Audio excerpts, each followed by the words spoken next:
دنیا میں بحران کسی چیز کی کمی سے آتا ہے، لیکن ہمارے دیش میں کمی ہو تو بحران، اور کوئی چیز زیادہ ہو جائے تو بھی بحران۔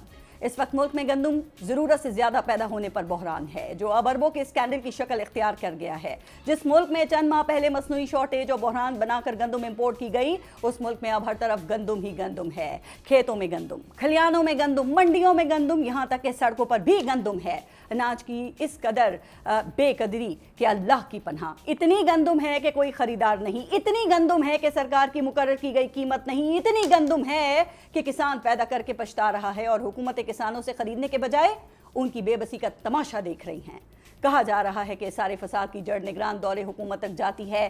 نئی بننے والی حکومت تحقیقات تو کر رہی ہے، لیکن ان کے مطابق بھی اس اسکینڈل یا بحران کا سرا سابق نگران وزیر اعظم انوار الحق کاکڑ تک ہی جاتا ہے، جنہوں نے گندم درآمد کرنے کا فیصلہ کیا، اور یہی وہ انوار الحق کاکڑ ہیں جو اس وقت وزیر اعظم بھی تھے اور وزارت فوڈ سیکیورٹی کے انچارج وزیر بھی۔ پھر تو سوال انہی سے بنتا ہے نا۔ تو جناب انوار الحق کاکڑ صاحب وہ کون تھا جس کی وجہ سے یہ بحران پیدا ہوا اور آج کسان اپنی گندم سڑکوں پر لیے بے یار و مددگار دہائیاں دے رہا ہے؟ کاکڑ صاحب وہ کون تھا جس کی ساری دلچسپی ملک میں باہر سے گندم لانے میں تھی؟ کاکڑ صاحب وہ کون تھا جس کی فرمائش پر گندم درآمد کرنے کی فائلوں کو پہیے ہی نہیں بلکہ راکٹ کی سپیڈ بھی لگا دی گئی؟ وہ کون تھا جس نے ایسی کاریگری دکھائی کہ پہلے بیرون ملک سے گندم خرید کر بحری جہازوں پر لوڈ کروا کر پاکستان روانہ کی اور منظوری بعد میں حاصل کی؟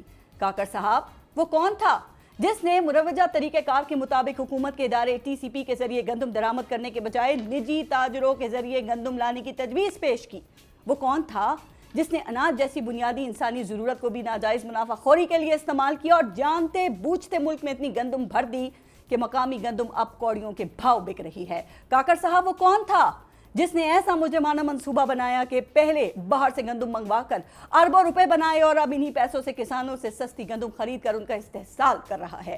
کاکڑ صاحب وہ کون تھا جس نے پہلے صوبوں کے اعداد و شمار میں ہیر پھیر کی، مصنوعی قلت کا خوف پیدا کیا اور پھر اسی خوف کو کابینہ اور آپ کے سامنے رکھ کر گندم لانے کا جواز پیدا کیا؟ وہ کون تھا جس نے 3200 روپے فی من گندم لا کر اس کو 5000 روپے فی من تک فروخت کیا، لیکن حرام ہے جو کسی نے اس کو پوچھا ہو؟ وہ کون تھا جس نے ایک منصوبے کے تحت فلاور ملوں کو سرکاری گوداموں میں پڑی گندم فراہم کرنے کے بجائے باہر سے منگوائی گئی گندم خریدنے پہ مجبور کیا اور ملک پر احسان الگ کیا؟ کاکڑ صاحب آپ کی وضاحتیں اور آپ کے جوابات یہاں کسی کو بھی سمجھ نہیں آ رہے۔ آپ اپنے فیصلوں کی وجہ صوبوں کو قرار دیے جا رہے ہیں اور یہ بھی کسی کو سمجھ نہیں آ رہا۔